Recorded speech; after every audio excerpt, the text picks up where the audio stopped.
আলাইকুম গাইজ, তোমরা সবাই কেমন আছো? আশা করি ভালো আছো। আমি আলহামদুলিল্লাহ তোমাদের দয়ায় ভালো আছি। আজকে আমি তোমাদের সামনে দুইটা রান্নার রেসিপি নিয়ে আসছি। তো আজকে আমি রান্না করব পাঙ্গাস মাছ, একটু ভিন্ন ধরনের, আর চিংড়ি মাছ দিয়ে রান্না করব লতি। তো এখানে আমি নিয়ে নিয়েছি পাঙ্গাস মাছ। এখানে আমি 4 পিস পাঙ্গাস মাছ নিয়েছি।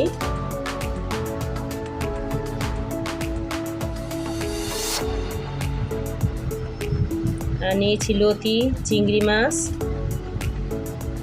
পেঁয়াজ কুচি, রসুন কুচি, কাঁচামরিচ কুচি, আর নিয়েছি সব ধরনের মশলা,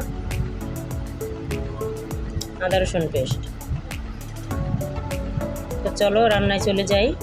তো আগে আমি মাছটা মাখিয়ে নিই। মাছটা আমি একটু ভিন্ন ধরনের রান্না করব, তোমাদেরকে আগেই বলছি। তো দেখো আমি কিভাবে মাছটা রান্না করি।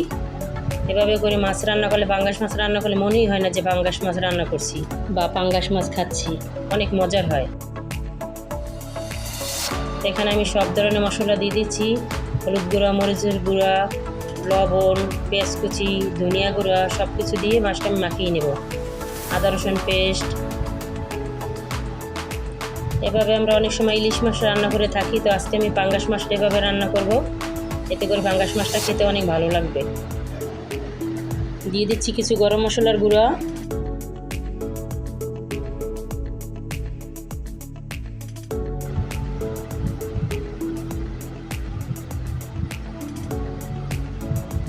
চুলায় একটা কড়াই বসিয়ে দিয়েছি তেল। এখন মাছগুলো দিয়ে দিচ্ছি।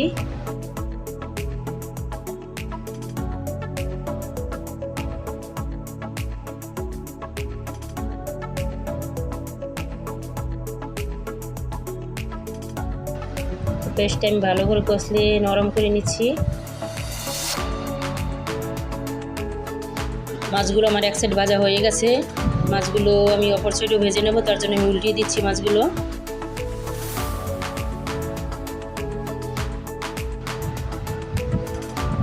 এখন উপর থেকে পেঁয়াজগুলো দিয়ে দেব। দিয়ে দিচ্ছি কিছু কাঁচামরিচ কুচি। আমার মাছগুলো ভাজা হয়ে গেছে। এখন আমি ঝোলের জন্য পানি অ্যাড করে দেব।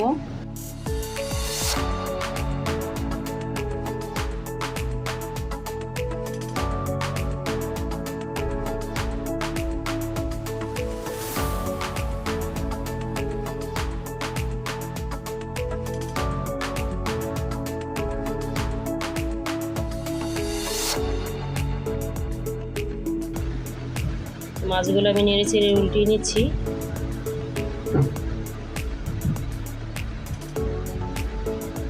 দিয়ে দিচ্ছি কিছু কাঁচামরিচ কুচি। এভাবে করে মাছ রান্না করলে খেতে অনেক মজার হয়।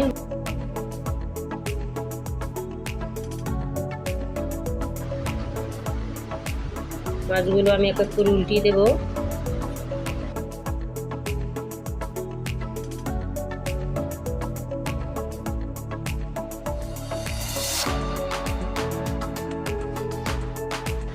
এখন দিয়ে দিচ্ছি টালা জিরার গুঁড়া,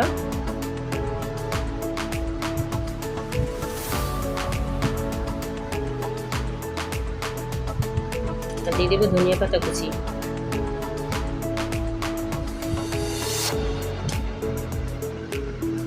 এখন আমি ঢেকে দেব।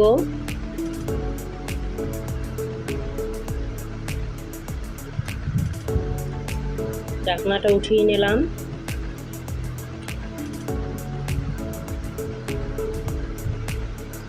নেড়ে চেড়ে দিচ্ছি।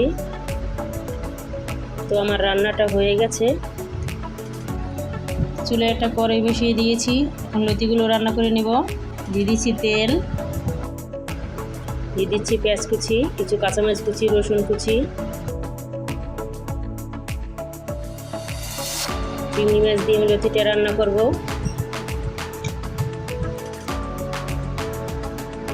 দিয়ে দিচ্ছি চিংড়ি মাছ। চিংড়ি মাছটা আমি ভালো করে ভেজের সাথে ভেজে নেব, লাল লাল করে।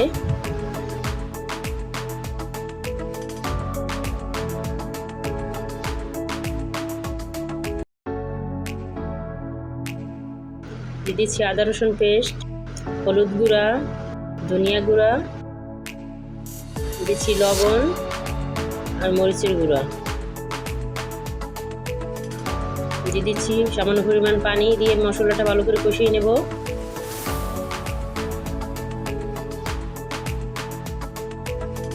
তো আমার মশলাটা কষানো হয়ে গেছে, এখন লতি দিয়ে দেব।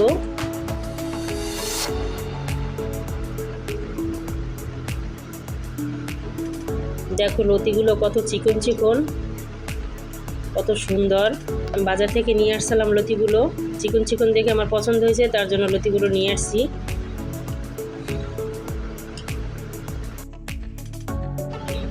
ঢাকনা দিয়ে দিয়েছি লতিগুলো সিদ্ধ করে নেওয়ার জন্য। দেখো লতিগুলো মজে গেছে, এখন আমি ভালো করে নেড়ে চেড়ে নেব।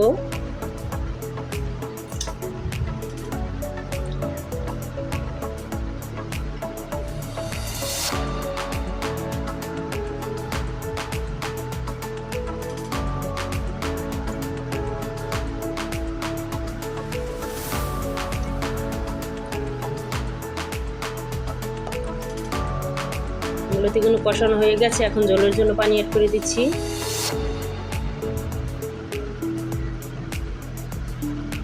যতটুকু পানি দিয়েছি এতটুকু পানি ভিতরে লতিগুলো রান্না করে নেব।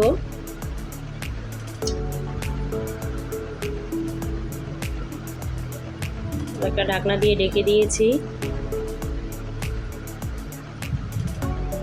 তো আমার তরকারিটা বলক আসছে, এখন ভালো করে নেড়ে চেড়ে নেব।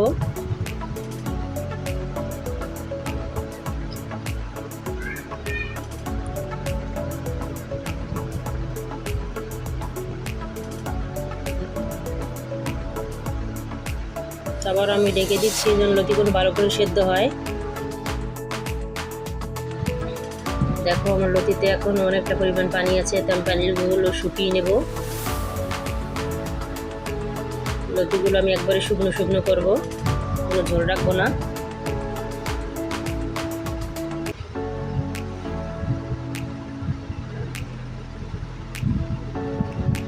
ভালো করে নেড়ে চেড়ে দিচ্ছি।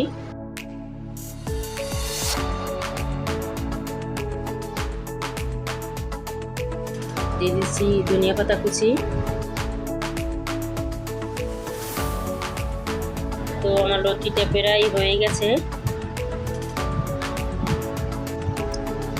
তো আমি ভালো করে নেড়ে চেড়ে দিচ্ছি যাতে করে লেগে না যায়, কারণ এখন তো পানিটা শুকিয়ে গেছে, এখন লেগে যাওয়ার চান্স আছে, এই জন্য আমি ভালো করে নেড়ে চেড়ে নিচ্ছি।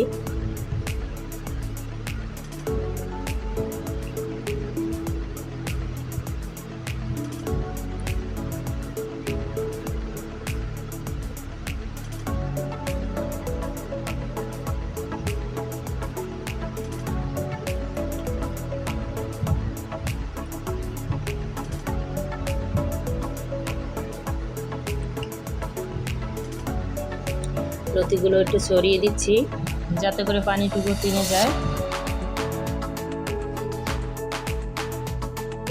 তো আমার রান্নাটা শেষ, এখন উঠিয়ে নিচ্ছি। তো আমার এই রেসিপিগুলো যদি তোমাদের ভালো লাগে তো আমার ভিডিওতে একটা লাইক দিয়ে দেবা, আর আমার চ্যানেলটি সাবস্ক্রাইব করে দেবা। তো আমার পাশে থাকার জন্য ধন্যবাদ। আল্লাহ হাফেজ।